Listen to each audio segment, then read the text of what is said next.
एक नगर में एक समय की बात है। वहां का राजा बेहद न्यायप्रिय और ईमानदार था। उसकी प्रजा हमेशा खुशहाल और संतुष्ट रहती थी, क्योंकि राजा हर किसी का भला सोचता था। राजा का राज्य चारों दिशाओं में फैला हुआ था और उसके 3 बेटियां थी। अब रानी, जो राजा की पत्नी थी, वो अपनी बेटियों को ज्यादा पसंद नहीं करती थी, क्योंकि उसकी दिली ख्वाहिश थी कि उसका एक बेटा हो, लेकिन ऐसा हो न सका। रानी को हमेशा धन दौलत और ऐशो आराम की चाहत रहती थी। राजा पूजा पाठ और धार्मिक कार्यों में व्यस्त रहता था। वह अपने गुरु को मानता और हर दिन मंदिर जाकर पूजा करता।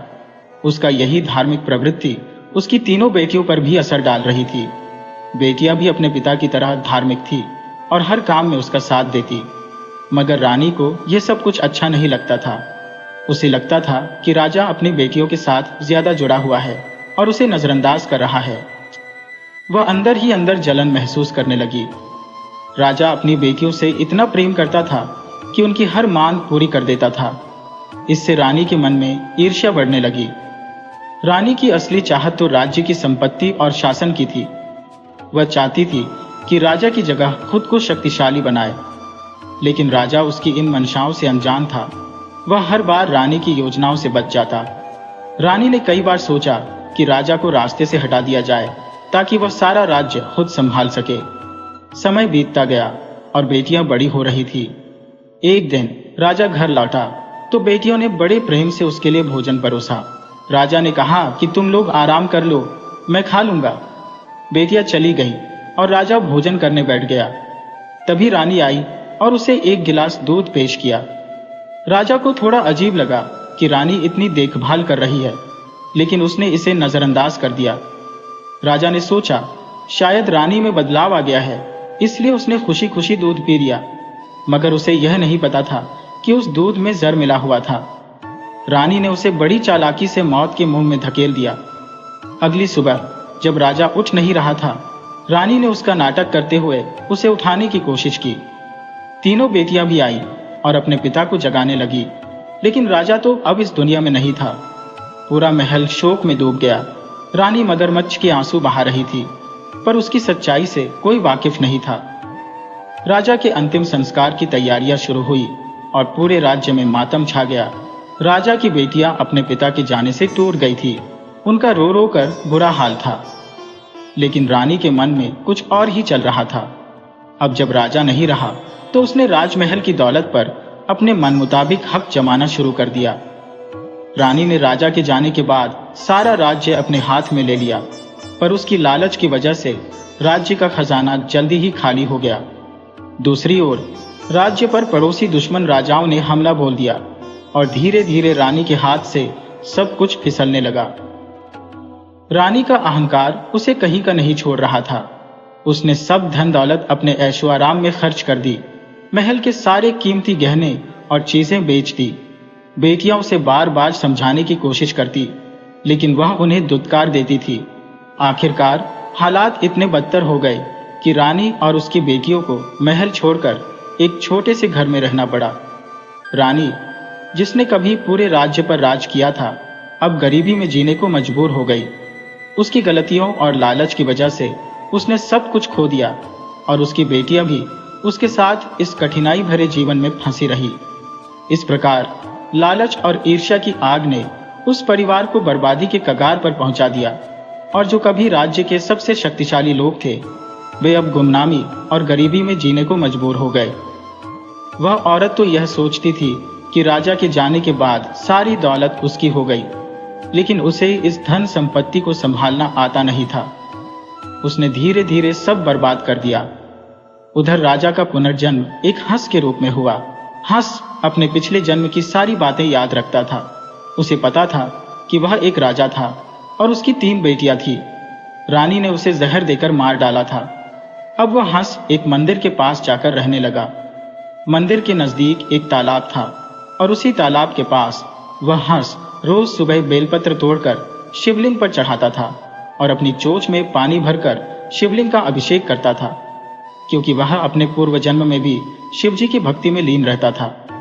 उसकी इस निष्ठा और भक्ति से भगवान शिव बहुत प्रसन्न हो गए और एक दिन शिवजी ने प्रकट होकर कहा, मांगो हंस, क्या मांगना चाहते हो? हंस ने हाथ जोड़कर कहा, भगवान, मुझे अपने पूर्व जन्म की पूरी याद है। मैं राजा था, मेरी 3 बेटियां थी, लेकिन मैं उनका भला नहीं कर पाया। अब मैं अपनी बेटियों की मदद करना चाहता हूँ। भगवान शिव ने कहा, तुम्हारी यह इच्छा पूर्ण होगी। तुम अपनी बेटियों की सहायता कर सकते हो, और जब तुम ऐसा करोगे तो तुम्हारे पंख सोने के हो जाएंगे। हर बार एक पंख छोड़ने पर भी तुम्हें नया पंख मिलेगा। शिवजी के आशीर्वाद के बाद हंस उड़कर महल पहुंचा, लेकिन अब वहां दूसरे राजा का राज था। हंस निराश होकर शहर के दूसरे कोने में घूमने लगा और उसे एक छोटे से घर में अपनी 3 बेटियां नजर आईं। बेटियों के कपड़े फटे हुए थे और घर में खाने के लिए कुछ भी नहीं था। यह देखकर हंस का दिल भर आया। उसने तुरंत उनके आंगन में जाकर एक पंख गिरा दिया। पंख जमीन पर गिरते ही सोने का हो गया। जब बेटियों ने देखा तो वे चकित रह गईं। उन्होंने सोने का पंख उठाया और अपनी मां को दिखाया। मां ने उस सोने के पंख को बेचकर घर के लिए राशन खरीद लिया। यह देखकर हंस को संतोष हुआ। अब वह रोज मंदिर में पूजा करता और फिर अपनी बेटियों के आंगन में एक सोने का पंख छोड़ आता। रानी से उसे नफरत थी, लेकिन वह बेटियों की मां थी, इसलिए हंस ने अपने दिल को मजबूत किया और हर दिन सोने का पंख डालता रहा। एक दिन रानी ने देखा कि रोज एक हंस आता है और सोने का पंख छोड़ जाता है। उसने मन में सोचा, क्यों न इस हंस को पकड़कर इसके सारे पंख एक ही बार में नोच लूं और फिर सारे पंख बेचकर अमीर हो जाऊं।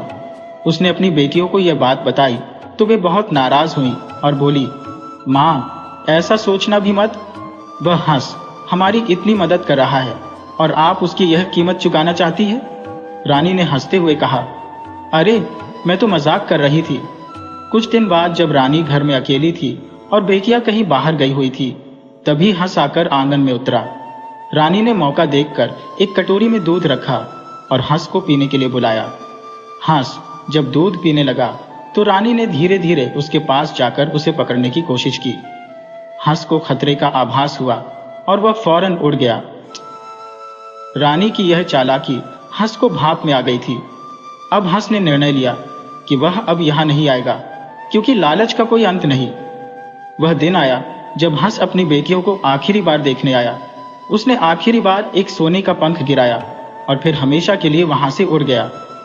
बेटियों ने जब देखा कि आज हंस फिर आया, पर उसने आने के बाद भी और पंख नहीं गिराए, बेटियां समझ गईं कि हंस फिर नहीं लौटेगा।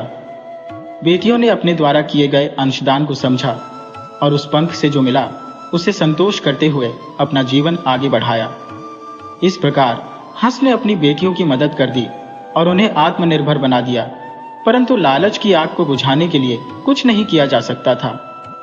एक बार की बात है, एक रानी ने एक हंस को अपने पंजों में जकड़ लिया और उसके पंखों को बेरहमी से नोचने लगी। जैसे ही उसने हंस के पंखों को खींचना शुरू किया, वह लहूलुहान हो गया। हंस के मन में विचार चल रहे थे कि इस रानी ने मुझे पूर्व जन्म में जहर देकर मारा था और अब यह इस जन्म में भी मुझे जीवित नहीं छोड़ने वाली है। बेचारे हंस के सारे पंख नोच लिए गए और वह बेबस होकर कोने में गिर गया। रानी, जो अपने क्रोध में अग्नि बबूला हो गई थी, उसके पंखों को इकट्ठा करने लगी। तभी रानी ने देखा कि ये पंख तो सोने के नहीं थे। यह देखकर रानी भड़क उठी और बोली, आज मैं तुझे जीवित नहीं छोड़ने वाली, क्योंकि तूने मेरे साथ बड़ा छल किया है। हंस मन ही मन भोलेनाथ की कृपा की गुहार लगाने लगा। तभी रानी ने एक धारदार छुरी उठाई और हंस की गर्दन पर वार करने ही वाली थी कि अचानक उसकी 3 बेटियां दौड़ती हुई आई। बेटियों ने रानी को पकड़ लिया और कहा, मां, तुमने क्या किया? जो हंस हमें इस दरिद्रता से बाहर निकालने की कोशिश कर रहा था, उसके साथ तुमने इतना घृणित व्यवहार किया। यदि हमारे पिता जीवित होते तो वह इस हंस को पालते, उसे खाना देते और इज्जत देते। तुमने उस हंस को इतनी बेरहमी से क्यों घायल किया? तीनों बहनों ने अपनी मां को डांटा और हंस के घावों पर उपचार करने के लिए जड़ी बूटियां लाई। बेटियों ने हंस के लिए पेस्ट बनाकर उसके जख्मों पर लगाया। तब हंस ने उनसे कहा, मुझे उस मंदिर में ले चलो जहां मैं अपने प्राणों की रक्षा के लिए प्रार्थना कर सकूं। बेटियां उसे लेकर मंदिर गईं। हंस ने वहां जाकर भोलेनाथ से विनती की, अपनी चोंच से बेलपत्र तोड़े और जल चढ़ाया। भोलेनाथ उसकी प्रार्थना से अत्यंत प्रसन्न हुए और कहा, हंस, तुम ठीक हो। भोलेनाथ की कृपा से हंस के घाव भर गए और नए पंख उगाए। जब हंस ने भोलेनाथ से प्रार्थना की, उसने कहा, हे भगवान, कृपया मेरी बेटियों की रक्षा करें। इस दुष्ट रानी ने मुझे पूर्व जन्म में जहर देकर मारा था और अब यह इस जन्म में भी मुझे मारने पर तुली हुई है। उसकी बेटियां यह सब सुन रही थी और उन्होंने हंस से पूछा, आप कौन है? हंस ने उत्तर दिया, मैं तुम्हारे पूर्व जन्म का पिता हूँ। तुम्हारे माँ ने मुझे दूध में जहर देकर मारा था। यह सुनकर बेटियों का क्रोध बढ़ गया। वे घर लौटकर अपनी माँ के पास गईं, जो उस समय राज्य पर काबिज थी। उन्होंने कहा, हमारा पिता राजा हंस है, जो इस जन्म में हंस के रूप में पैदा हुआ है। वह मनुष्य की भाषा समझता है और हमारी माँ ने उसे पूर्व जन्म में ही जहर देकर मार दिया था। राजा ने रानी को कारागार में डाल दिया। जब उसे पता चला कि वह राजा हंस है, तो उसने अपना राज्य भी वापस लौटा दिया, ये कहते हुए कि जब राजा है तो मुझे बिना राजा के राज्य का अधिकार नहीं है। तब राजा ने उन तीनों बेटियों और हंस को राज्य सौंप दिया। तीनों बेटियां अपने पिता राजा हंस को सिंहासन पर बिठाने लगी, लेकिन राजा हंस ने कहा, बेटिया, इस जन्म में मैं एक पक्षी हूँ, मैं राजपाट कैसे चला सकता हूँ?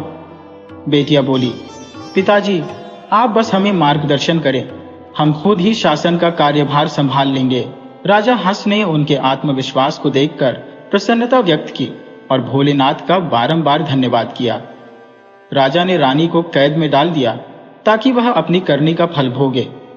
राजा अब सोचने लगा कि उसकी तीनों बेटियां विवाह योग्य हो गई हैं।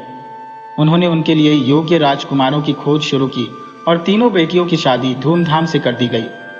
अब वे तीनों रानियां बन गई और अपने पिता राजा हंस की सेवा करती। राज्य में रानी बनकर तीनों बेटियों ने राजा हंस का खूब ध्यान रखा।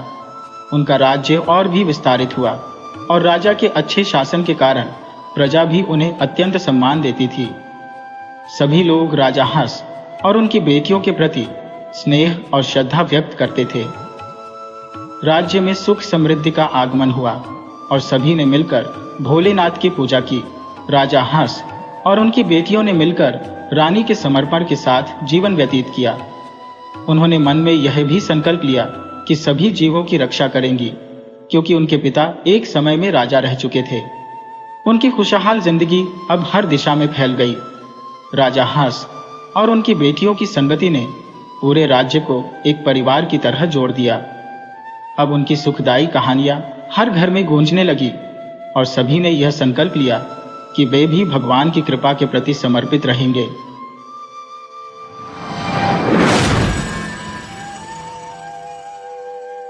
एक दफा बुद्धि की देवी और भाग्य की देवी के बीच बातों बातों में बहस छिड़ गई। बुद्धि की देवी का दावा था कि वह बड़ी है, जबकि भाग्य की देवी का कहना था कि वह सर्वोच्च है, क्योंकि वह जन्म के समय ही इंसान के भाग्य को लिख देती है। लेकिन बुद्धि की देवी ने पलटकर कहा कि चाहे भाग्य में कुछ भी लिखा हो, बिना बुद्धि के कोई भी इंसान सफलता की सीढ़ियां नहीं चढ़ सकता। दोनों अपनी अपनी दलीलें पेश करने लगी। बुद्धि की देवी ने समझाया कि कर्म के साथ साथ बुद्धि की प्रधानता है। जब तक मनुष्य बुद्धिमत्ता का प्रयोग करके कर्म नहीं करता, तब तक उसे सफलता नहीं मिलती। इस पर भाग्य की देवी ने कहा, तुम्हारी बात गलत है। जीवन में भाग्य का बड़ा हाथ होता है। अगर भाग्य में कुछ नहीं लिखा है तो चाहे जितनी भी बुद्धि लगा लो, कुछ हासिल नहीं होगा। काफी लंबी बहस के बाद भी जब किसी ने हार मानने से इनकार किया, तो बुद्धि की देवी ने सुझाव दिया, क्यों ना हम धरती पर जाकर अपनी अपनी बात को प्रमाणित करें। जो सही निकलेगी वही बड़ी साबित होगी। भाग्य की देवी ने इस पर सहमति जताई और दोनों धरती पर अपनी बात को साबित करने आ गई। धरती पर उन्हें एक गडरिया अपनी भेड़ बकरियां चराता हुआ दिखा। बुद्धि की देवी ने कहा, अगर तुम बिना मेरी मदद के इस गडरिये को राजा बना दो तो मैं मान लूंगी कि तुम बड़ी हो। भाग्य की देवी ने इसे स्वीकार कर लिया और 1 माह का समय मांगा। अब बुद्धि की देवी ने वहां से प्रस्थान कर लिया और भाग्य की देवी ने उस गडरिये को राजा बनाने के लिए अपनी कोशिशें शुरू कर दी। भाग्य की देवी ने बहुमूल्य रत्नों से सजी एक कीमती जूतियों की जोड़ी बनाई और उसे गडरिये के रास्ते में रख दिया। थोड़ी देर बाद गडरिया उस रास्ते से गुजरा। उसकी नजर जूतियों पर पड़ी। उसने उन्हें उठाया और अपने पैरों में पहन लिया। भाग्य की देवी सोच रही थी कि अब किसी व्यापारी को उसके रास्ते में भेजना होगा ताकि यह योजना सफल हो सके। अपनी शक्ति से भाग्य की देवी ने एक व्यापारी को उस मार्ग पर भेजा। जब व्यापारी ने गडरिये की जूतियों को देखा तो उसे बड़ा आश्चर्य हुआ। उसने गडरिये को रोककर जूतियों को खरीदने की पेशकश की। गडरिये ने उन जूतियों के बदले में सिर्फ 2 मन चने मांगे, जो उसके खाने के लिए पर्याप्त थे। व्यापारी ने खुशी खुशी उसे चने दे दिए। इसके अलावा गडरिये ने व्यापारी से एक गधा उधार लेने की भी बात की और व्यापारी ने उसे एक गधा भी दे दिया। गडरिया खुशी खुशी गधे पर 2 मन चने लाद कर अपने घर की ओर चल दिया। अब भाग्य की देवी सोचने लगी, यह गडरिया तो बड़ा मूर्ख निकला, मुझे कुछ और करना पड़ेगा। रात को उन्होंने व्यापारी के सपने में जाकर उसे कहा, अरे मूर्ख, तेरे भाग्य जाग उठे हैं, ये जूतियां जाकर राजा को भेंट कर दे, राजा तुझे मालामाल कर देगा। इधर गडरिया जब अपने घर जा रहा था तो उसे दोबारा वही कीमती जूतियों की जोड़ी दिखाई दी जो भाग्य की देवी ने योजना अनुसार फिर से रखी थी।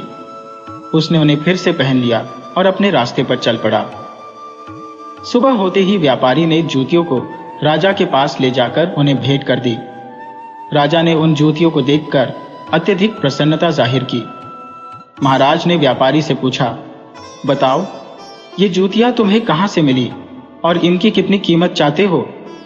व्यापारी ने झूठ बोलते हुए कहा, महाराज, ये जूतियां मुझे मेरे एक मित्र, जो स्वयं एक राजा है, से प्राप्त हुई है। मैं इन जूतियों के योग्य नहीं था, इसलिए आपके पास इन्हें लाया हूं। जो भी आप उचित समझे मुझे उसकी कीमत दे दें।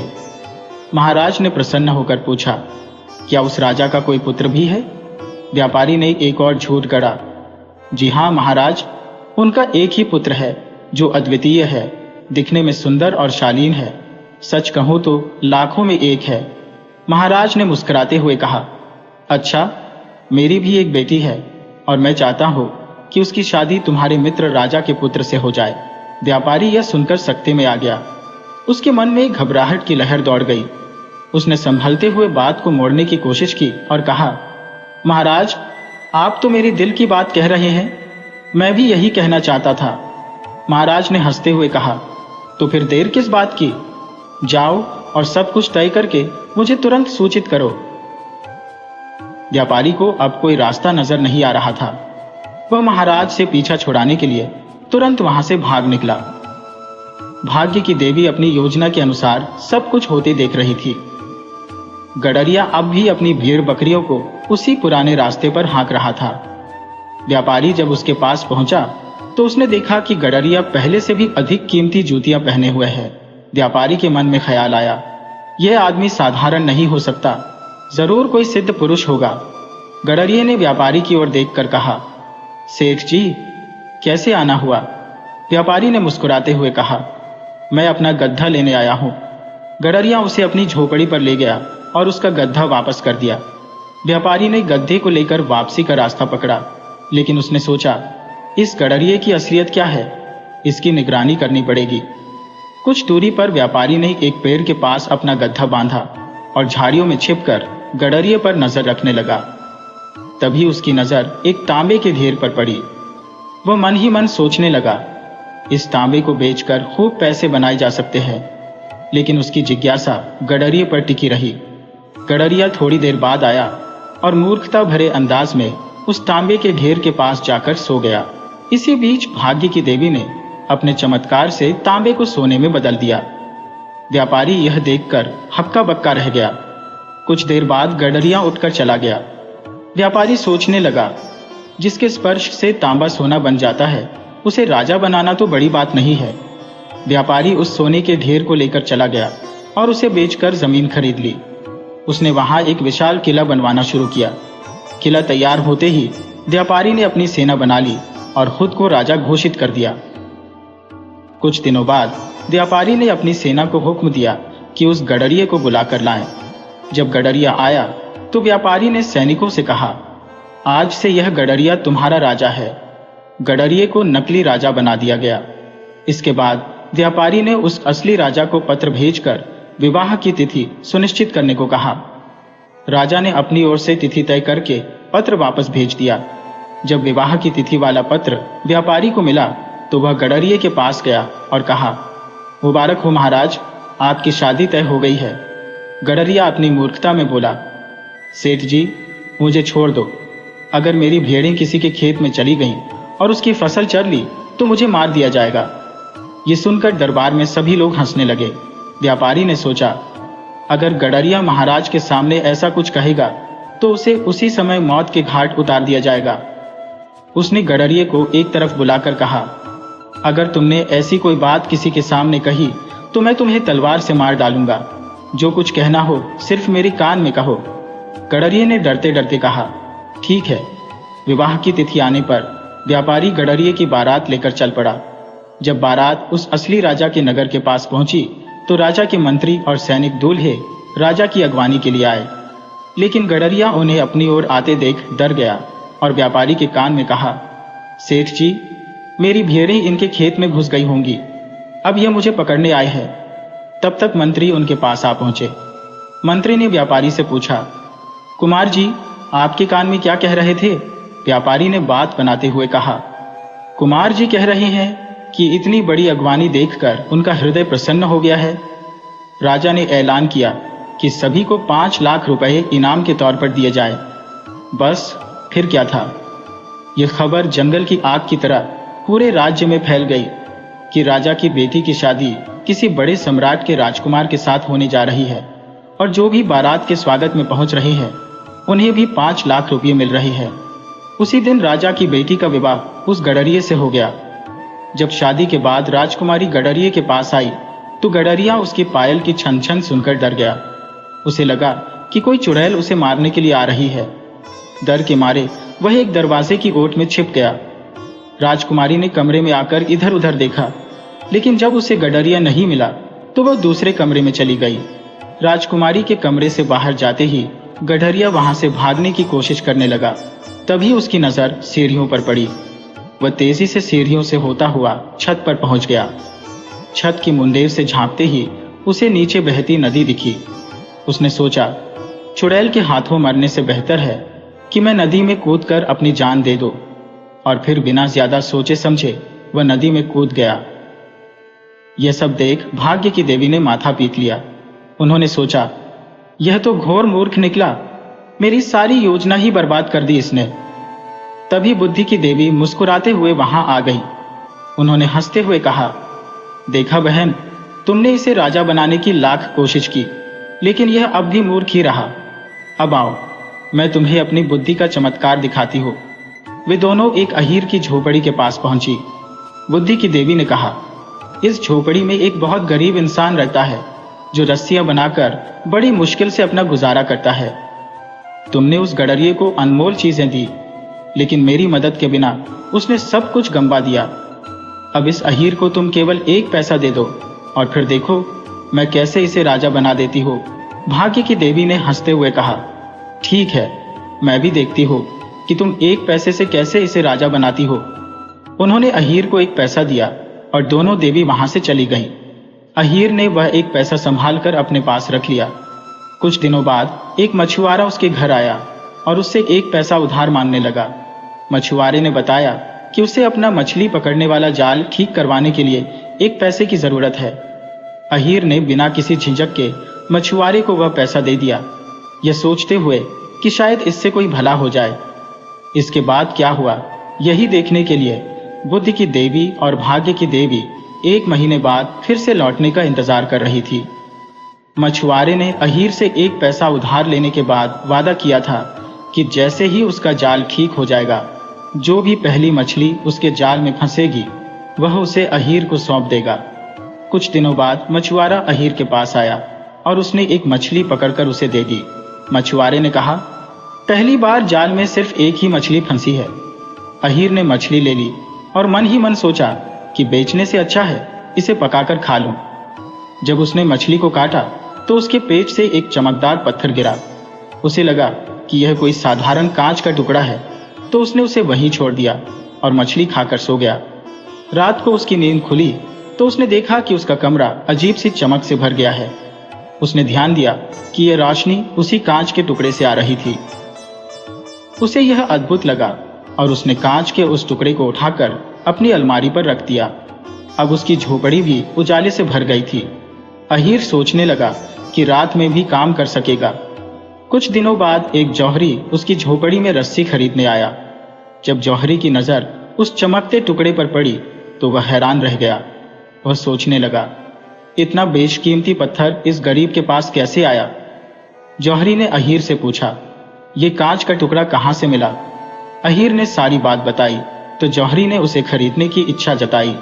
उसने कहा, मैं तुम्हें 50 रुपये दूंगा। अहीर को शक हुआ और उसकी बुद्धि ने चेताया कि यह साधारण कांच का टुकड़ा नहीं बल्कि कोई बेशकीमती रत्न है। उसने और भाव लगाया और आखिरकार उसे 10,000 रुपये में बेच दिया।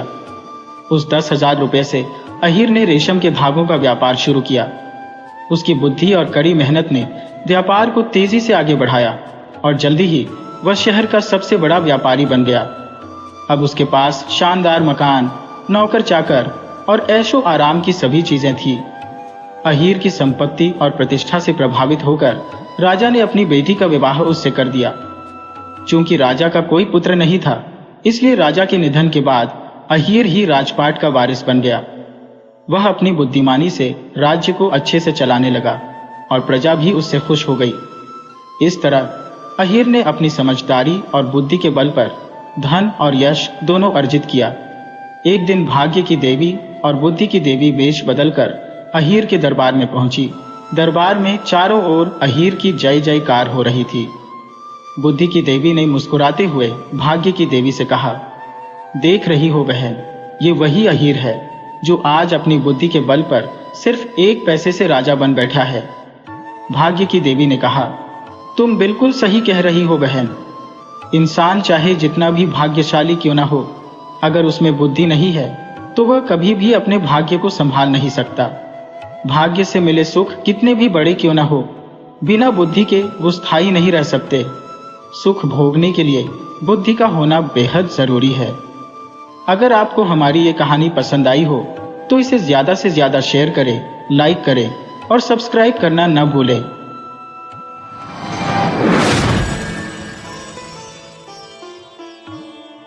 बहुत समय पहले की बात है। एक राजा प्रभुवाहन नामक राज्य पर शासन करता था। राजा एक धर्मात्मा, दयालु और सदैव गौ, ब्राह्मण और अतिथियों का सत्कार करने वाला व्यक्ति था।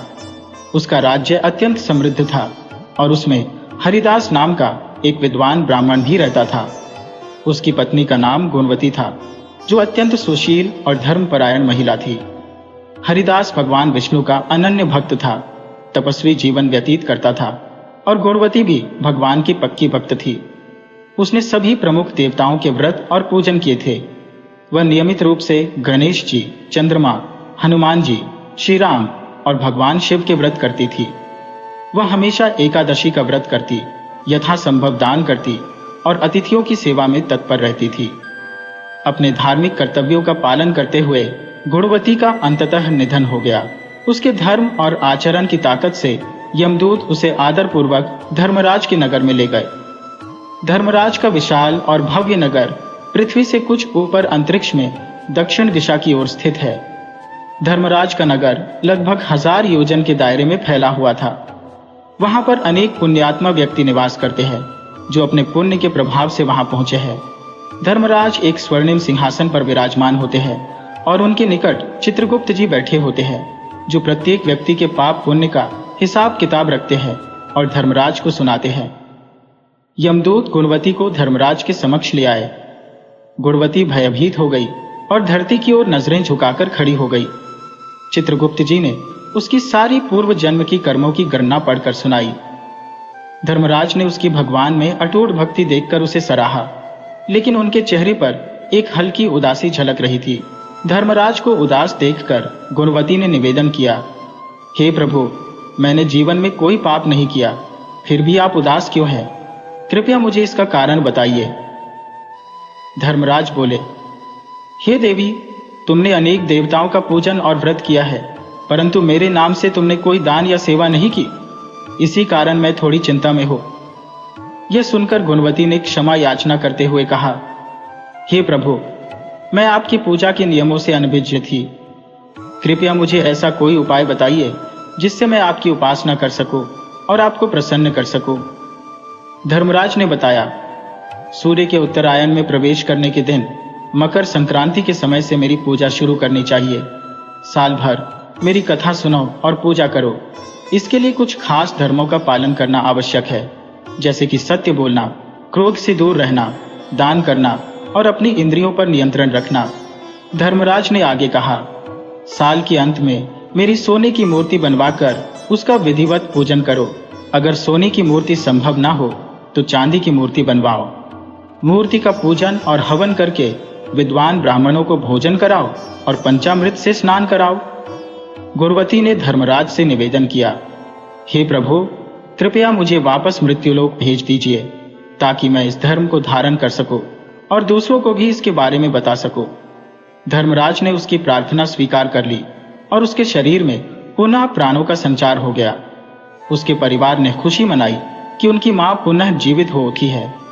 गुणवती ने अपने पति और पुत्रों को धर्मराज से मिली सारी बातें बताई। उसने मकर संक्रांति से धर्मराज की पूजा आरंभ की और अपने जीवन में धर्मराज के बताए सभी नियमों का पालन किया। जब उसकी मृत्यु हुई तब वह स्वर्ग पहुंची, जहां देवताओं ने उसका भव्य स्वागत किया। सूत जी महाराज ने सोनम और अन्य ऋषियों से कहा, हे ऋषियों, जिस घर में कोई स्त्री या पुरुष श्रद्धा से इस धर्मराज की कथा सुनते हैं वे दुखों से मुक्त हो जाते हैं, इसमें कोई संदेह नहीं है। धर्मराज की जय।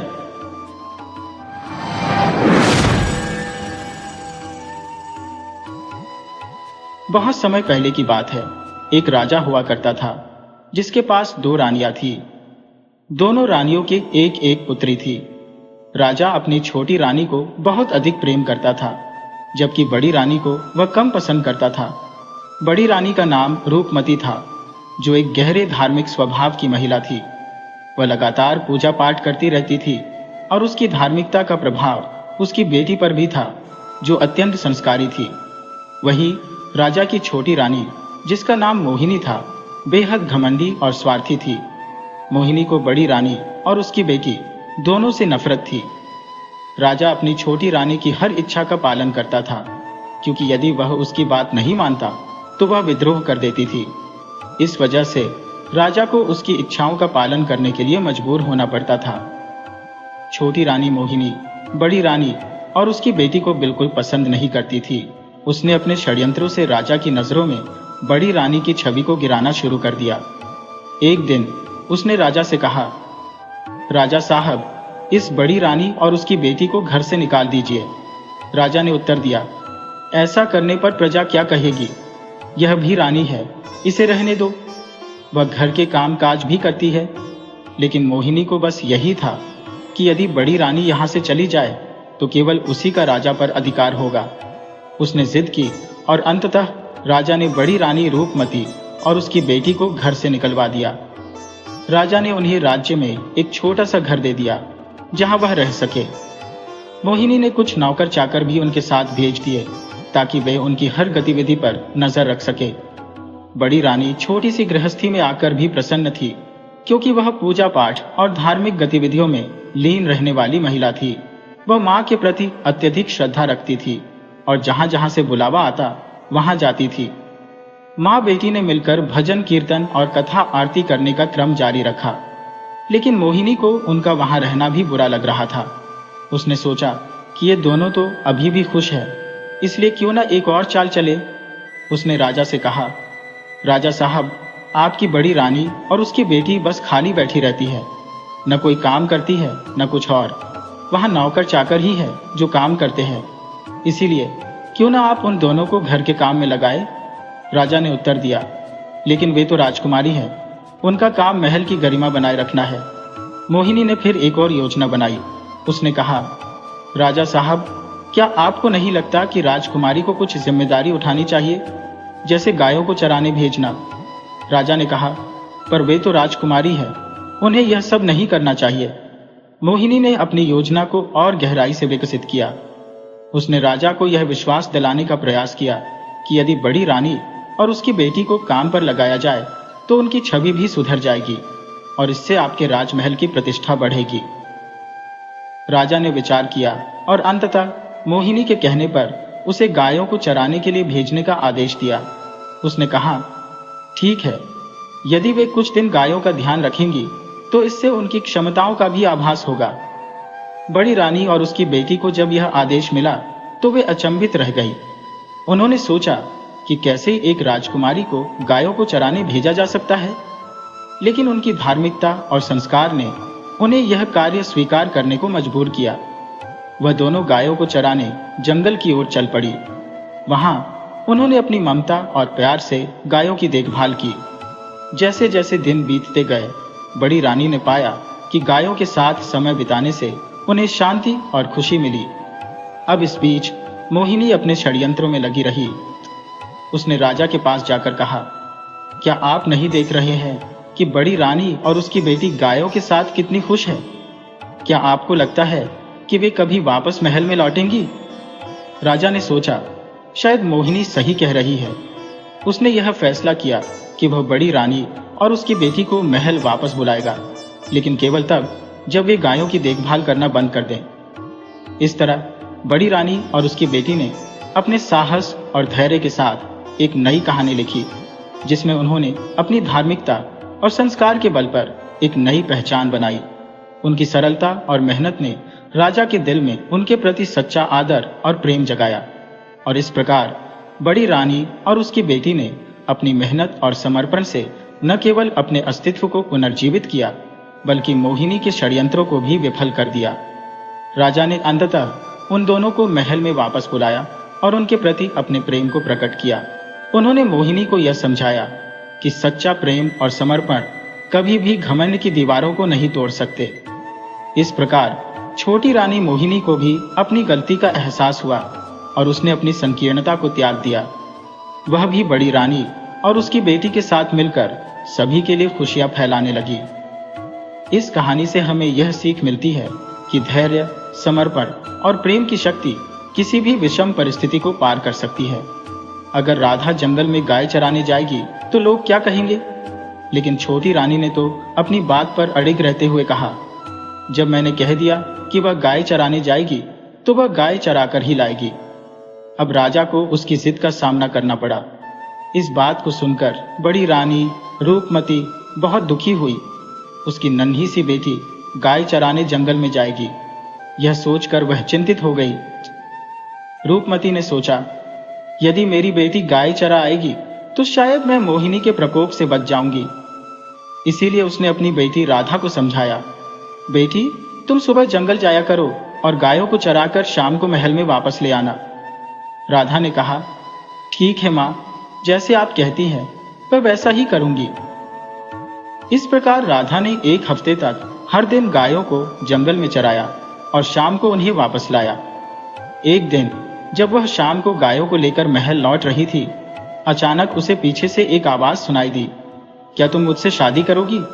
राधा ने इसे अनसुना करते हुए आगे बढ़ने का प्रयास किया, लेकिन अगले दिन जब वह फिर से गायों को चराने गई तो वही आवाज फिर से सुनाई दी, राजकुमारी क्या तुम मुझसे शादी करोगी? ये सुनकर राधा भयभीत हो गई। अब ये घटनाएं रोज होने लगी। एक सप्ताह बीतने पर राधा इतनी डरी हुई थी कि उसे समझ नहीं आ रहा था कि ये आवाज कौन कर रहा है।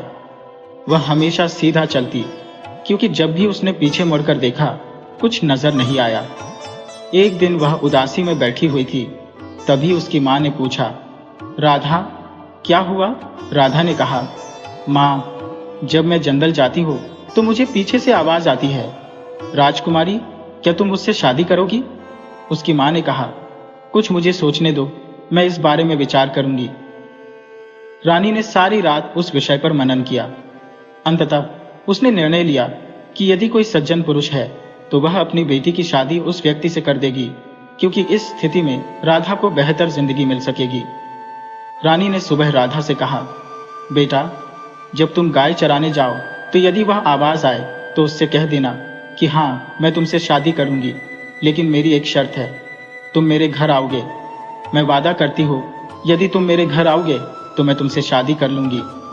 राधा ने कहा, ठीक है माँ, मैं ऐसा ही कह दूंगी। अगले दिन जब वह गाय चराने जंगल गई तो उसे फिर वही आवाज सुनाई दी, राजकुमारी क्या तुम मुझसे शादी करोगी? राधा ने कहा, हाँ मैं तुमसे शादी करूंगी, लेकिन मेरी एक शर्त है, तुम मेरे घर आओगे और मैं वादा करती हूँ उसके बाद मैं तुमसे शादी कर लूंगी।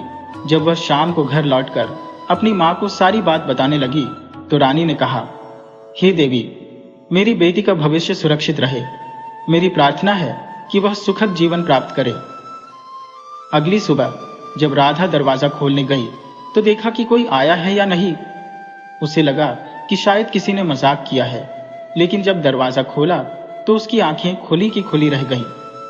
दरवाजे पर एक विशाल अजगर कुंडली मारे बैठा था। रानी ने उसे देखकर डर गई और जोर जोर से चिल्लाने लगी। घरे के नौकर लाठी डंडे लेकर अजगर को मारने दौड़े। अजगर बोला, रुको, मुझे मत मारो, मैं तो आपके बुलावे पर आया हूं। कल राजकुमारी ने मुझसे वादा किया था कि यदि मैं उसके घर आऊंगा तो वह मुझसे शादी करेगी। इस बात को सुनकर नौकर दौड़ा दौड़ाकर महल में गया और उसने सारी बातें रानी मोहिनी को बता दी। जब रानी मोहिनी ने यह सुना तो वह तुरंत राजा के साथ बड़ी रानी के घर गई। अजगर ने रानी से पूछा, तुम कौन हो और तुम इंसानों की तरह बोलते क्यों हो? अजगर ने कहा, राजकुमारी ने मुझसे वादा किया है कि अगर मैं उसके घर आऊंगा तो वह मुझसे शादी करेगी। रानी मोहिनी ने सोचा, क्या यह सच है? क्या मेरी बेटी वास्तव में ऐसा कर सकती है? उसी समय राधा ने भी अपनी मां को बताना शुरू किया कि वह उस अजगर से शादी नहीं करना चाहती थी। उसने कहा, मां, मैं तो केवल मजाक कर रही थी, मुझे नहीं पता था कि वह सच में आएगा। अब रानी मोहिनी और राजा दोनों इस परिस्थिति में अचंभित थे। उन्होंने विचार किया कि क्या उन्हें राधा की खुशी को ध्यान में रखते हुए इस अजगर से बातचीत करनी चाहिए। राजा ने कहा, अगर यह अजगर सचमुच सज्जन है तो हमें इस पर विचार करना चाहिए। इस बीच अजगर ने कहा, मैंने अपनी बात निभाई है, मैंने वादा किया था, अब क्या आप मेरी बात मानेंगी? रानी मोहिनी ने सोचते हुए कहा, अगर तुम्हारे अंदर वास्तव में सज्जनता है और तुम मेरी बेटी का ध्यान रखोगे तो मैं तुम्हें स्वीकार कर सकती हूँ, लेकिन तुम्हें यह साबित करना होगा। अजगर ने कहा, मैं अपने वादे को निभाऊंगा। इस प्रकार राधा ने अपनी जिंदगी के नए अध्याय की ओर कदम बढ़ाया, जबकि मोहिनी ने एक नई सोच अपनाई। वह समझ गई कि कभी कभी प्रेम और सम्मान बाहरी रूप से नहीं बल्कि आत्मा की गहराई से उभरते हैं। अब राधा और अजगर के संबंध की शुरुआत हुई, जिससे राधा को एक अनोखा अनुभव मिला। उन्होंने अपनी प्रेम कहानी को आगे बढ़ाया और एक नई प्रेम कहानी की शुरुआत की। इस कहानी से हमें यह सीख मिलती है कि प्रेम केवल शारीरिक रूप नहीं बल्कि आत्मिक जुड़ाव से भी होता है। कभी कभी जो चीजें हमें डराती हैं वही हमें हमारे सच्चे प्रेम की ओर ले जाती है। अब रानी अत्यंत प्रसन्न थी, ये सोचकर कि उनकी बड़ी बेटी राधा की अच्छाइयों और गुणों के चर्चे चारों ओर फैल चुके हैं। सभी कह रहे थे कि वह एक संस्कारी और सद्गुणी पुत्री है, इसलिए उसकी शादी अजगर से ही होनी चाहिए। उन्होंने राजा से निवेदन किया, राजधारा में जो वादा हुआ है उसी के अनुसार राधा की शादी इस अजगर के साथ होनी चाहिए।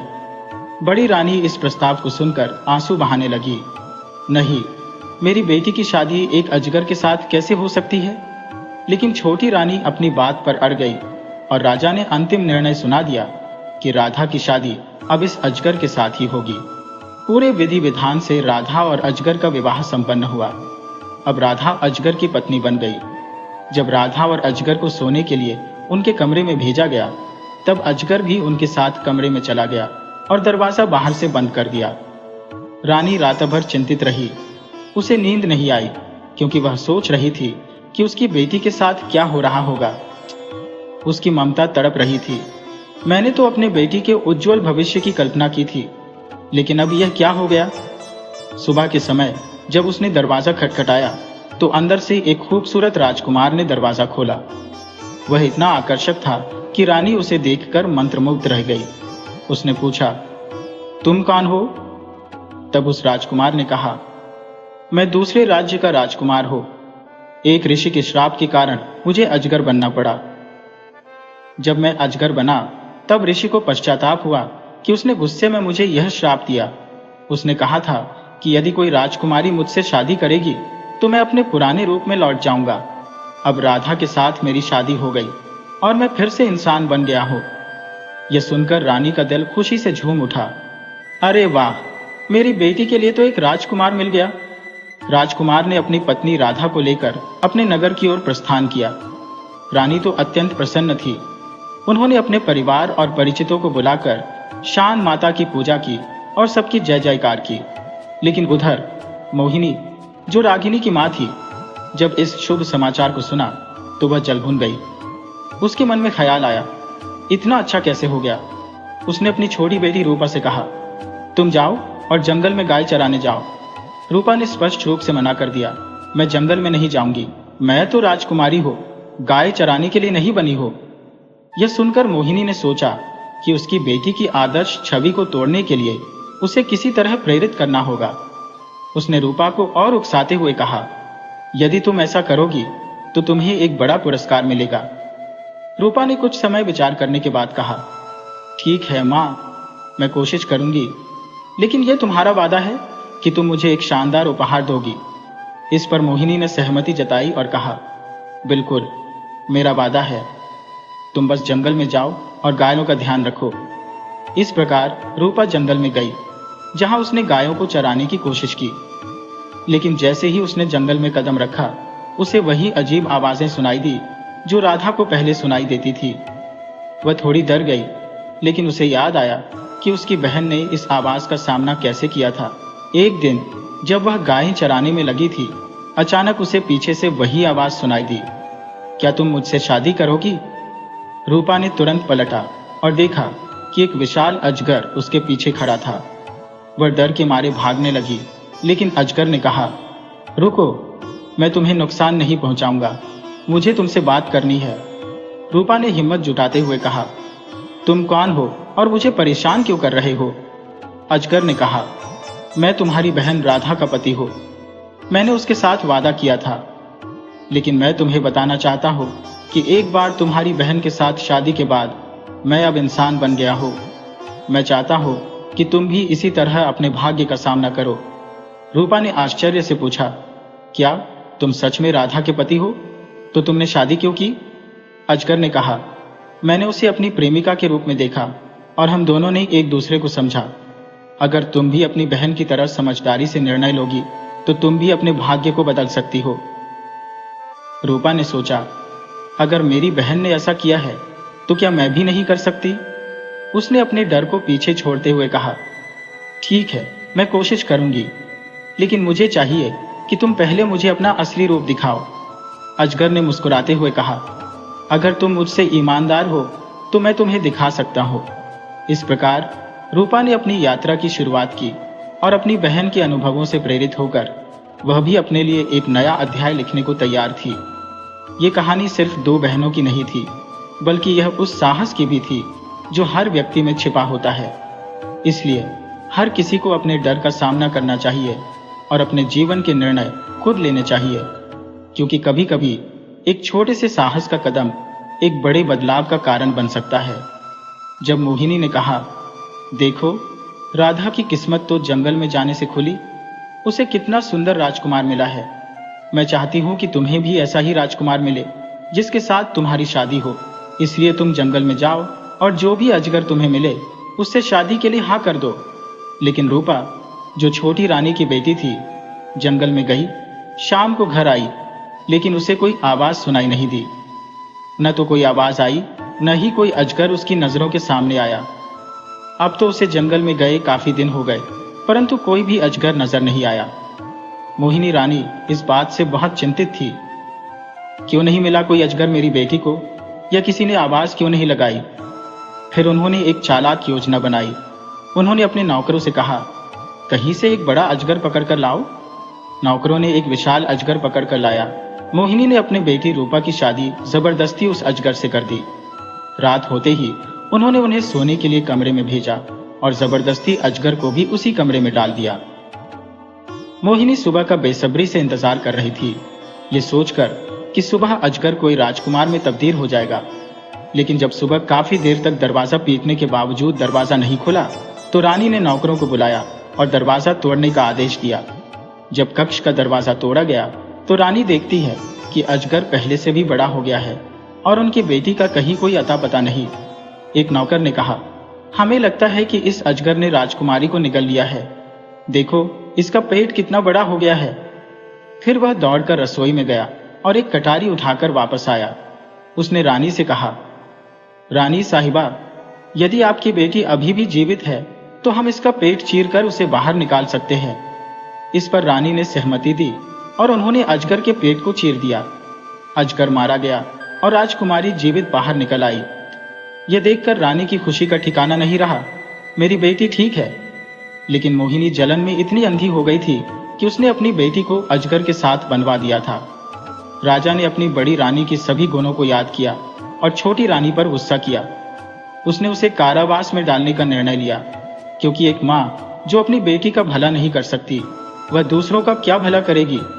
उसे आजीवन कारावास में रखा गया और राजा ने अपनी बड़ी रानी को सम्मान के साथ अपने महल में ले आया। वह अपनी पत्नी के साथ मिलकर पूजा पाठ करने लगा। राजा ने अपनी छोटी बेटी के लिए एक राजकुमार खोजकर उसकी भी अच्छे से शादी करवा दी। इस प्रकार दोनों बेटियों का आना जाना लगा रहता था। मायके और ससुराल में उनके दिन हंसी खुशी से बीत रहे थे। अवसान माता की कृपा से छोटी रानी को उसके किए की सजा मिली, जबकि बड़ी रानी को उसके पुण्य के फलस्वरूप मान सम्मान मिला। उसकी बेटी सुख समृद्धि में गुजरी और वह बड़ी रानी के समान प्रतिष्ठा पाने लगी। सबको यही सिखाया गया कि अपनी स्थिति को देखकर दूसरों की भलाई करने का प्रयास करना चाहिए। मोहिनी की गलतियों को भुलाते हुए राजा ने सभी की इज्जत का ख्याल रखा।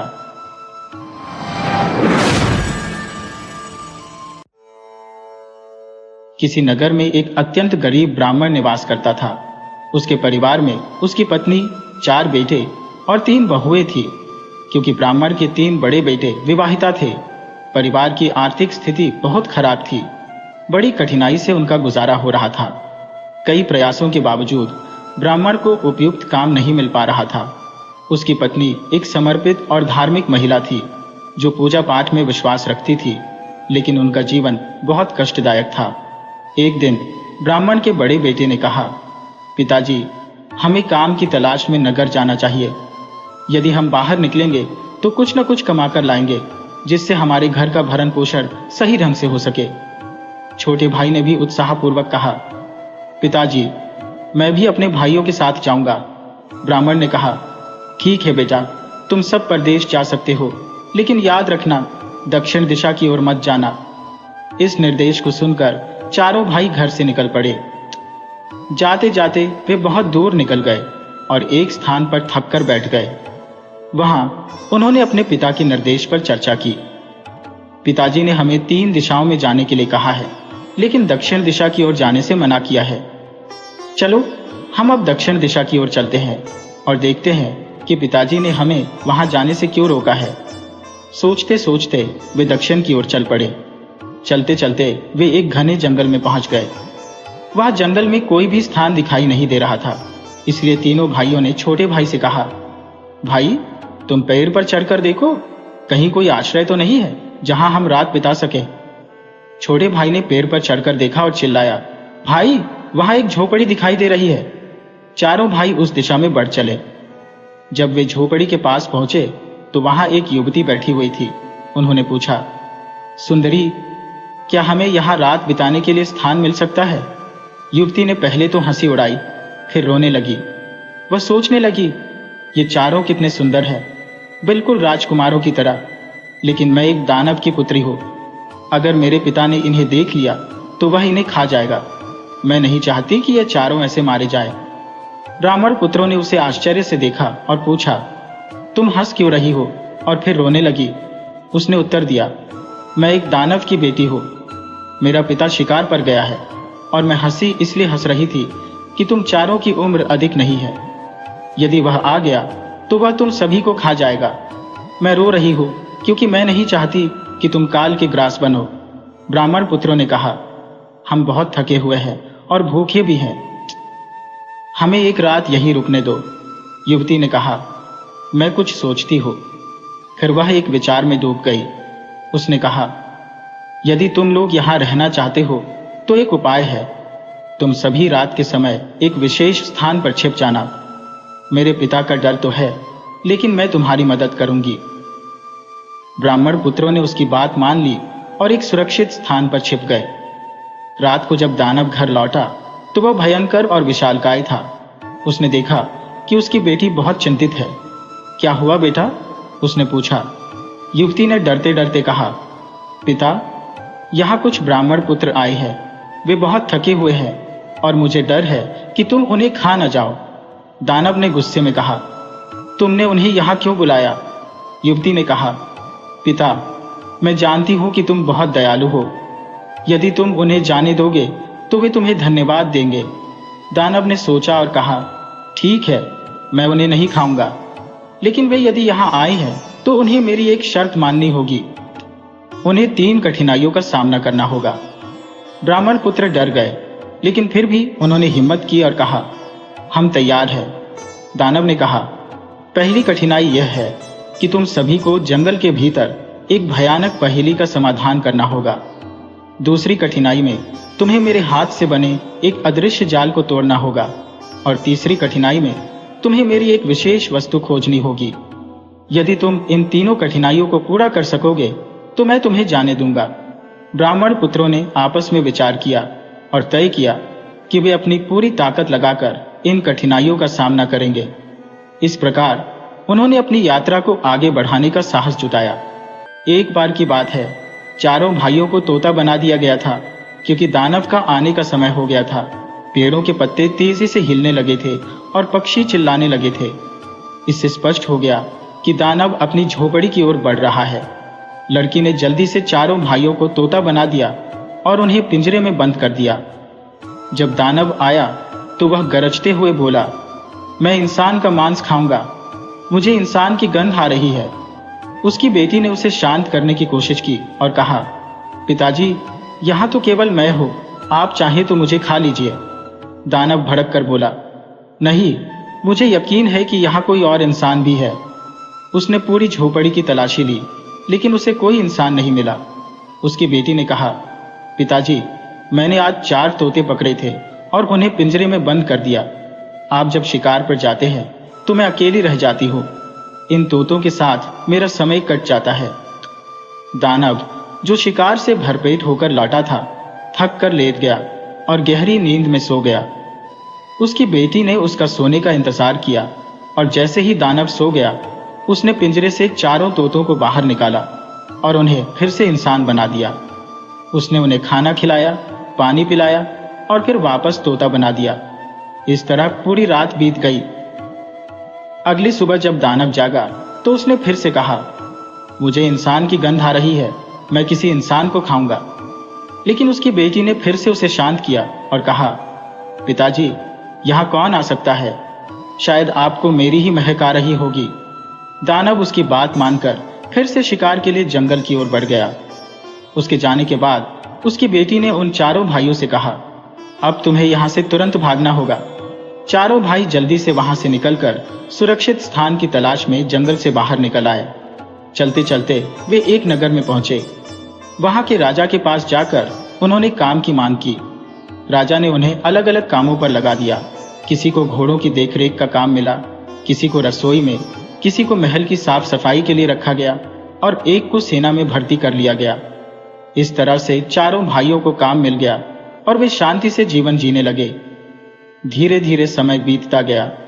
कुछ सालों में उन्होंने कुछ धन इकट्ठा कर लिया और फिर एक दिन वे सोचने लगे कि अब हमें अपने गांव लौटना चाहिए। हमारे माता पिता और पत्नियां बहुत कष्ट झेल रही होंगी। यह सोचकर वे अपने गांव की ओर चल पड़े। चलते चलते फिर वही जंगल आ गया जहां पहले उनका सामना दानव से हुआ था। तीनों भाई चिंतित हो उठे और बोले, हमें जल्दी से यहां से निकल जाना चाहिए।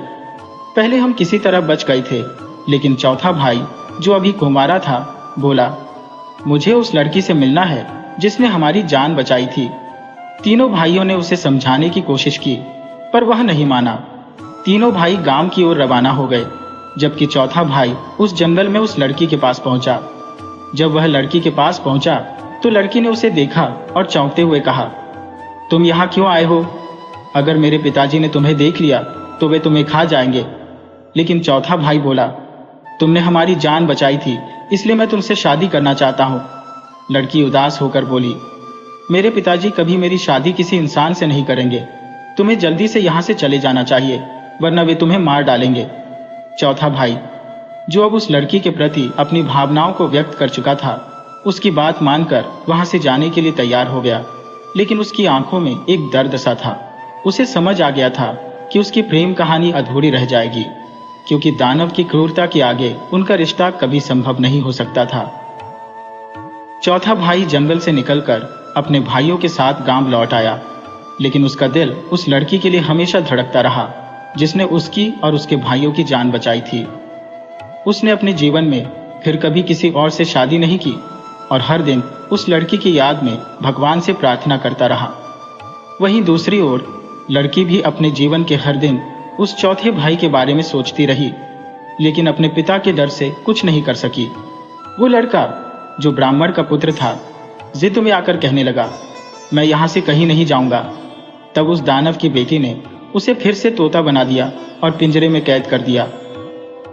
कुछ समय बाद दानव फिर आया और जोर से गरजते हुए बोला, मैं इंसान खाऊंगा, मुझे इंसान की गंध आ रही है। उसकी बेटी ने धैर्य से उत्तर दिया, पिताजी, यहाँ कोई इंसान नहीं है। अगर आप चाहें तो मुझे खा लीजिए, क्योंकि मैं ही एकमात्र मनुष्य हूँ। दानव जो शिकार से पेट भरकर लौटा था, थक कर लेट गया और गहरी नींद में सो गया। जब दानव सो गया तो उसकी बेटी ने उस ब्राह्मण के लड़के को फिर से इंसान बना दिया। लड़का बनते ही बोला, तुम बाहर जाकर बैठो, मैं तुम्हारे पिताजी से खुद बात करूंगा। लड़की ने उसे बहुत समझाया कि अगर दानव जाग गया तो वह उसे मार डालेगा, पर लड़का बड़ा ही साहसी था। उसने किसी की भी बात पर ध्यान नहीं दिया। लड़की के बाहर जाते ही ब्राह्मण के लड़के ने अपनी छिपाई हुई कटार निकाली और दानव के पेट में जोरदार वार किया। दानव वहीं पर दम तोड़ गया। उसकी मौत की चीख सुनकर बेटी दौड़ी दौड़ी अंदर आई और क्रोध में बोली, ये तुमने क्या किया? लड़के ने शांत स्वर में उत्तर दिया, यह एक दानव था, इसे मारना जरूरी था। अब मैं तुमसे विवाह करना चाहता हूँ। दानव की बेटी दुखी होकर बोली, नहीं, मैं तुमसे शादी नहीं कर सकती। तुम अपने घर वापस चले जाओ, मैं तुम्हें एक उपहार देती हूँ। उसने ब्राह्मण के लड़के को एक अद्भुत पुतला दिया जो जादुई शक्तियों से भरा था।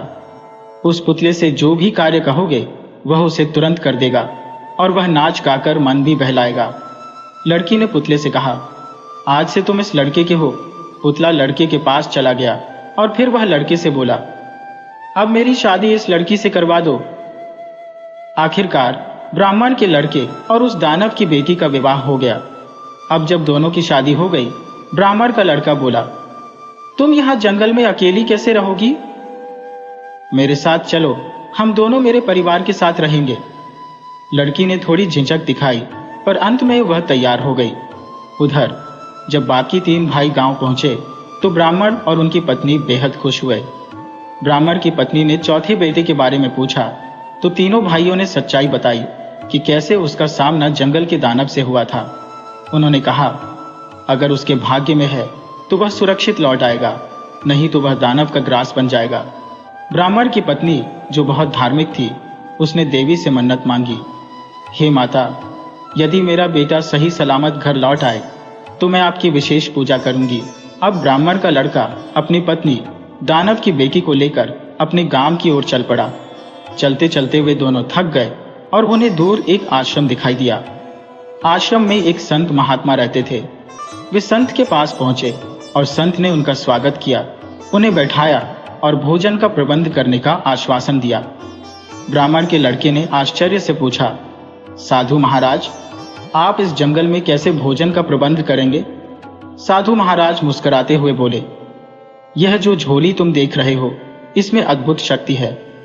मैं जो भी कहूंगा इसमें से वह प्रकट हो जाएगा। अगर मैं बोल दूं कि एक बाजार लगाओ तो यह झोली 16 कोस तक फैलकर एक भरा पूरा बाजार खड़ा कर देगी। ब्राह्मण का लड़का और उसकी पत्नी यह सुनकर चकित हो गए। सच में साधु महाराज ने झोली से अद्भुत भोजन प्रकट किया और उन्होंने संतोष पूर्वक भोजन किया। खाने के बाद साधु महाराज ने उन्हें आशीर्वाद दिया और कहा, तुम्हारा जीवन सुखी होगा, जाओ अब अपना नया जीवन शुरू करो। इस तरह ब्राह्मण का लड़का और उसकी पत्नी गांव लौट आए और उनके लौटने पर पूरे परिवार में खुशी का माहौल फैल गया। ब्राह्मण के बेटे को जब उस साधु की जादुई थैली का रहस्य समझ आया तो उसे बड़ा अचंभा हुआ। साधु महाराज ने स्वयं अपनी थैली खोली और उसके खोलते ही वहां एक विशाल बाजार प्रकट हो गया। हर वस्तु जिसकी उन्हें जरूरत थी वह बाजार में उपलब्ध थी। उन्होंने वहां से जरूरत का सामान खरीदा, भोजन किया और अपने सफर पर आगे बढ़ने की तैयारी करने लगे। ब्राह्मण के लड़के ने साधु महाराज को अपना जादुई पुतला दिखाया और कहा, यह पुतला वही करता है जो मैं कहता हूं। लड़के ने पुतले से कहा कि साधु महाराज के सामने नाचो, गाओ। पुतला तुरंत गाने लगा, नाचने लगा और यह देख साधु महाराज बहुत प्रसन्न हुए। उन्होंने कहा, यह पुतला मुझे दे दो। ब्राह्मण का लड़का सोच में पड़ गया और कहने लगा, अगर आप यह पुतला चाहते हैं तो बदले में अपनी जादुई थैली मुझे दे दीजिए।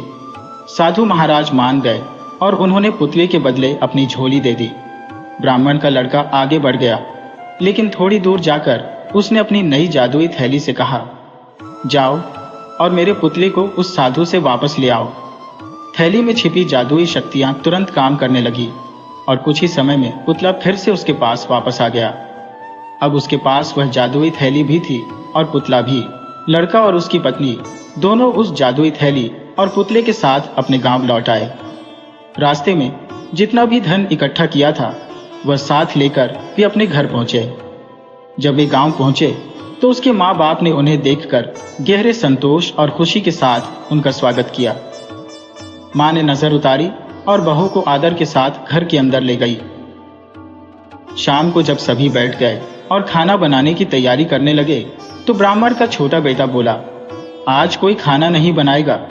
उसने अपनी जादुई थैली से कहा, सबका भोजन तैयार करो। फिर एक बार थैली ने बाजार प्रकट किया और उसकी भाभियों ने जो भी चाहिए था वह खरीद लिया। उन्होंने खाने पीने का सारा सामान थैली से लिया, बिना रसोई में कदम रखे। इसके बाद उसने पुतले से कहा, अब घर की सफाई करो। पुतला तुरंत सफाई में जुट गया और कुछ ही पलों में सारा घर चमचमा उठा। फिर सभी ने मिलकर खाना खाया और बाद में पुतले से मनोरंजन करने के लिए कहा। पुतला गाने लगा, नाचने लगा और सबका मन प्रसन्न हो गया। यह जादुई स्थिति सबके लिए एक बड़ा आश्चर्य थी, लेकिन ब्राह्मण के लड़के ने अभी तक अपने परिवार को जादुई थैली और पुतले के रहस्य के बारे में कुछ नहीं बताया था। जब भी कोई जरूरत होती वह अपनी थैली का उपयोग करता, लेकिन किसी को पता नहीं चलने देता।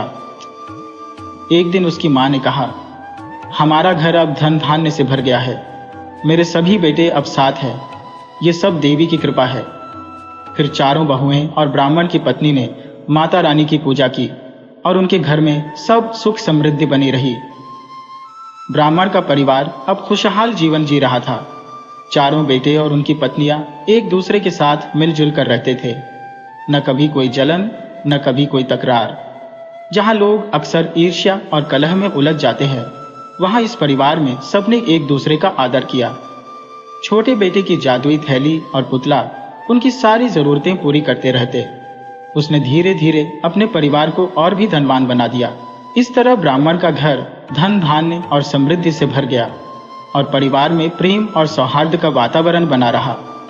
अंत में ब्राह्मण की मां ने देवी अवसान माता से प्रार्थना की, जैसे आपने हमारे घर को सुख संपत्ति दी है, वैसे ही सबके घरों में भी कृपा बरसाओ। सबकी मनोकामनाएं पूरी करो जैसे हमारी हुई। अंधों को दृष्टि दो, लंगड़ों को पैर दो, निर्धनों को धन दो और निसंतान को संतान दो। अवसान माता की जय हो।